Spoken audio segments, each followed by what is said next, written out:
stop. Just for a moment, stop scrolling. Stop thinking about the next thing you have to do, the next message you need to reply to, the next distraction you are desperately trying to find to avoid the quiet. Take a breath, a real, deep breath. Feel the air enter your lungs. Feel the subtle rise of your chest, and feel the weight of your body resting exactly where it is. You are not here by accident. I know how the modern world works. I know about algorithms and screens and the endless, deafening noise of a society that is terrified of stillness. But beneath all of that mechanical noise, beneath the data and the code, there is a deeper current, a frequency. And you are here listening to my voice right now because you possess a rare psychological frequency. Most people spend their entire lives asleep, hypnotized by the demands of a sick culture, completely disconnected from the quiet, ancient truth of who they are. They move through their days on autopilot, reacting to triggers they do not understand, chasing desires that do not belong to them. But not you. Something inside of you is vibrating at a different level. Something inside of you is awake, and it is aching. It brought you to this exact moment, to these exact words, because you're finally ready to stop running. You're finally ready to turn around and face the dark. For 45 years, I have sat across from thousands of human beings in the deepest, most desolate valleys of their suffering. I have worked with addicts on the streets who were trying to numb an unbearable, agonizing pain. I have worked with the severely depressed, the chronically ill, the successful executives who had acquired everything the world told them to want, only to look in the mirror and feel absolutely nothing. And after nearly half a century of looking into the eyes of human trauma, I can tell you a profound, mystical, and undeniable truth. None of them were broken, and neither are you. You are simply living under the heavy, invisible dictatorship of the unconscious. The great Swiss psychiatrist Carl Jung once said that until you make the unconscious conscious, it will direct your life, and you will call it fate. I want you to really think about that word, fate. How often have you looked at your life, at the same failed relationships, the same cycles of anxiety, the same persistent feelings of emptiness, and thought to yourself, this is just my fate. This is just the way I am. This is just how the universe works. It is not your fate. It is your unhealed trauma. It is an unconscious program that was written into your nervous system when you were entirely defenseless. A program that has been running in the background of your life, quietly pulling the strings of your destiny. To understand this, we must look at how you were built. When you were born, you entered this world with two fundamental, non-negotiable biological needs. The first was attachment. You needed to belong, to be held, to be loved and protected by your caregivers. Because without attachment, an infant simply does not survive. It is a biological imperative. The second need was authenticity, the need to know what you feel, to express your truth, to be exactly who you are, without apology. But what happens when a child's authenticity threatens their attachment? What happens when your natural anger, your loud sadness, or your boundless joyful energy is met with rejection, punishment, or the cold, terrifying withdrawal of love from the very people you depend on for your survival? You make a tragic, brilliant, and heartbreaking choice. You abandon yourself. You push your authentic self down into the dark, forgotten basement of the unconscious mind. And you build a false self, a persona, designed solely to keep you safe, to keep you loved, to keep you attached. You learn to swallow your tears. You learn to smile when you are terrified. You learn to be good, to be quiet, to be helpful, to be perfect. You severed the connection to your own gut instincts because those instincts were deemed unacceptable by your environment. And that terrified child who made that decision to survive, that child is still running your life today. They are choosing your partners. They are dictating your reactions. They are holding the chronic tension in your jaw and the unexplainable heaviness in your chest. You have been living a life orchestrated by a ghost. But the unconscious is not a life sentence. The process of waking up, of pulling those hidden shadows into the light, is what Jung called individuation. It is the sacred alchemical journey of becoming whole. It is the process of reclaiming the parts of yourself that you had to amputate to survive your childhood. And right now, your psyche is initiating this process. The universe is calling you back to yourself. Before we go any deeper into the signs that this awakening is happening within you, I need you to do something. This is not for an algorithm. This is not for engagement metrics. This is for the frequency field. This is a declaration to your own nervous system and to the collective consciousness that connects us all in this unseen space. I want you to go to the comments right now and type the number 520. 520. In the ancient study of vibration and sound, 520 hertz is known as the frequency of profound healing, of unconditional love, of the miraculous. By typing 520, you're anchoring yourself into this frequency field. You're making a conscious, physical vow that you are done hiding. You're signaling to your unconscious mind that the war is over and that it is finally safe to step out of the dark. Type 520 now. Take a deep breath and let us walk to the doorway together. If you're undergoing this profound psychological shift, if the process of individuation has begun in your soul, there are unmistakable signs. The universe does not whisper, it speaks through the symptoms of your life. The first sign is a deep, pervasive, and unexplainable exhaustion. You are so tired. But this is not the physical fatigue of a long day at work, and it is not cured by a weekend of sleep. This is a soul-level exhaustion. You're exhausted by your own performance. For decades, you have been carrying the heavy, suffocating mask of the persona. You have been playing the role of the strong one, the fixer, the people pleaser, the one who never causes the problem, the one who absorbs the emotions of everyone else in the room. But the biological energy required to maintain a false self is immense. It drains your life force. Your exhaustion is actually a profound spiritual signal. It is your authentic self, buried alive, knocking on the door of your consciousness, saying, I cannot do this anymore.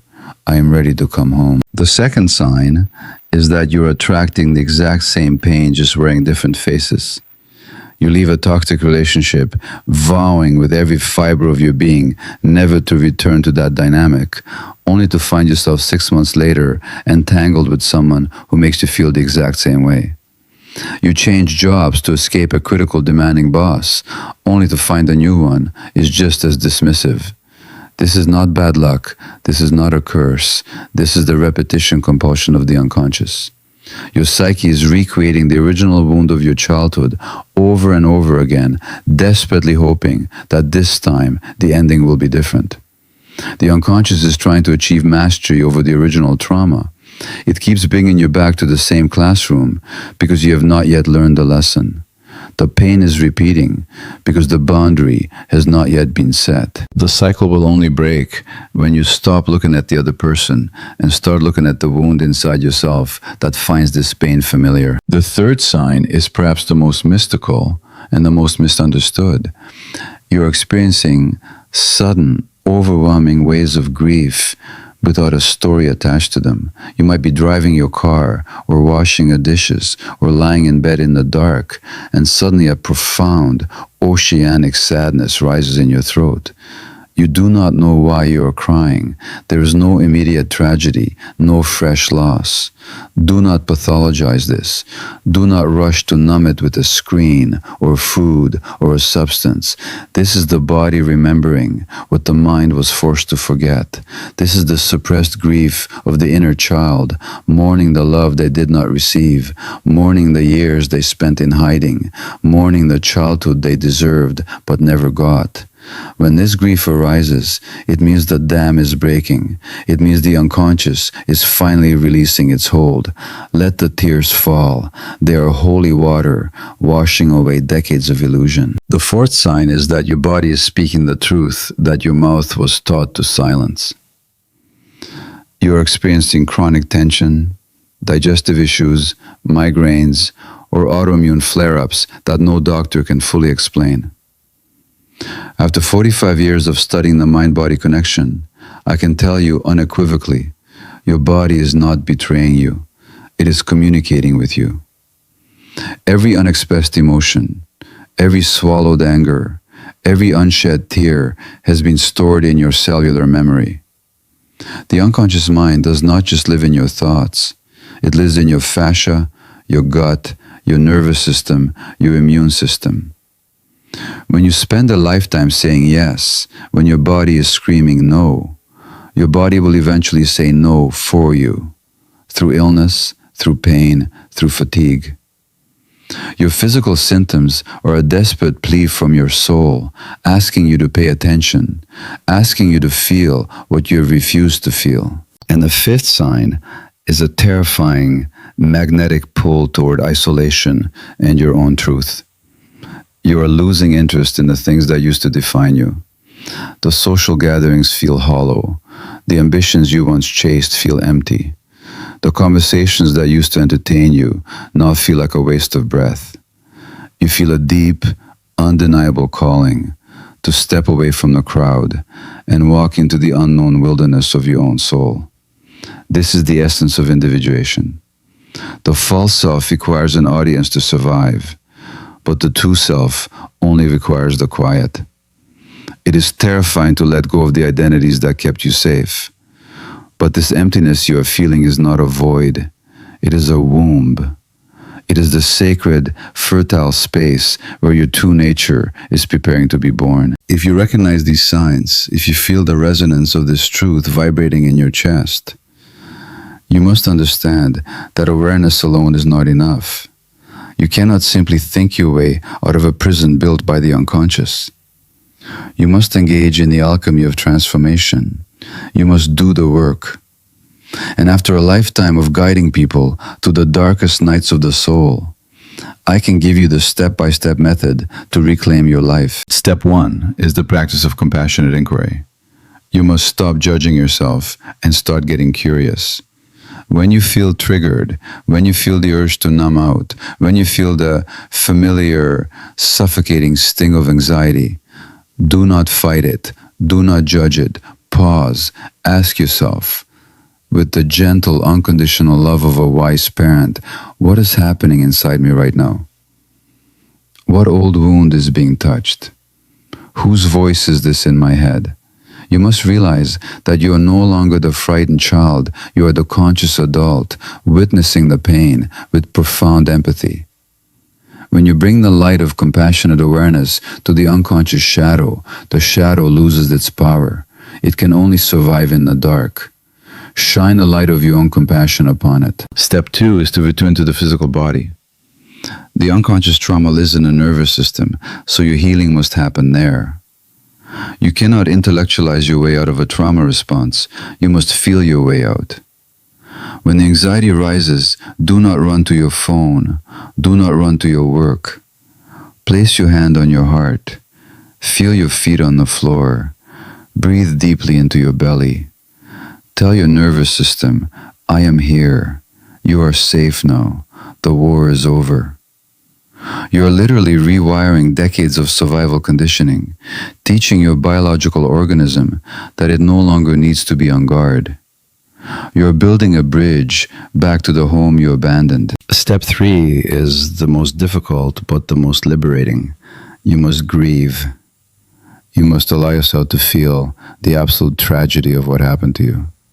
You must mourn the childhood you deserved but did not get. You must feel the righteous anger of the boundaries that were violated. Society tells us to forgive and forget, to move on, to be positive, to look on the bright side. But true healing requires us to descend into the underworld of our grief. You must let the inner child cry until there are no more tears. You must feel the rage of the silenced voice, because it is only on the other side of fully felt, fully expressed grief that true, unshakable joy can enter. Grief is the toll we pay for liberation. And step 4 is the ultimate act of rebellion and love.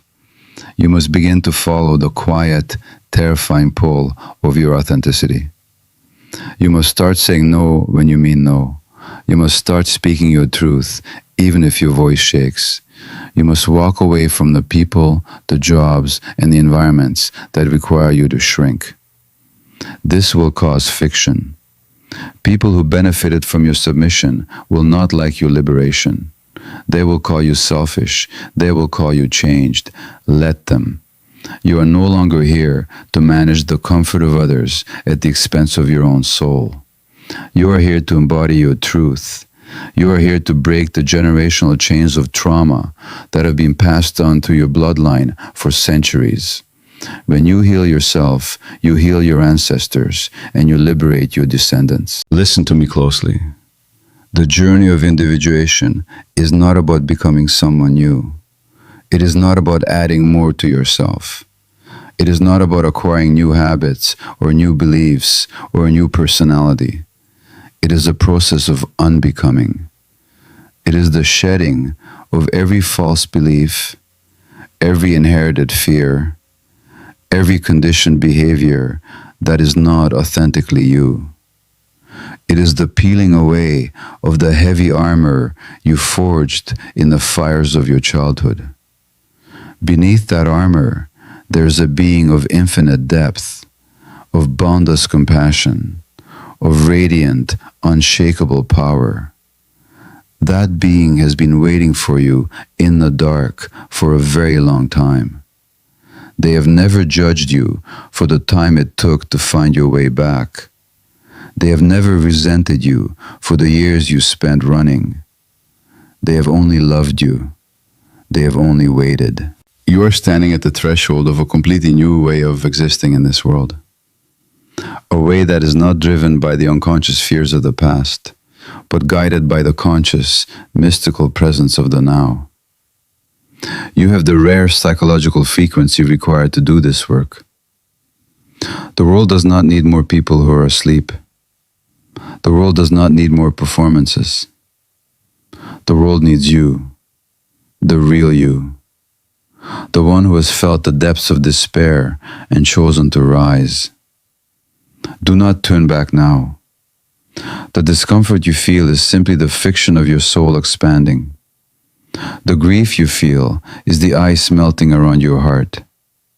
The exhaustion you feel is the death of the illusion. Embrace it all. Welcome it all. You're exactly where you need to be. As Carl Jung so beautifully understood, the ultimate goal of human existence is not to be perfect, not to be normal, and certainly not to be what the world demands of us. The ultimate goal is wholeness. And as you walk this path, as you step out of the unconscious and into the brilliant light of your own truth, remember this one undeniable fact. The privilege of a lifetime is to become who you truly are.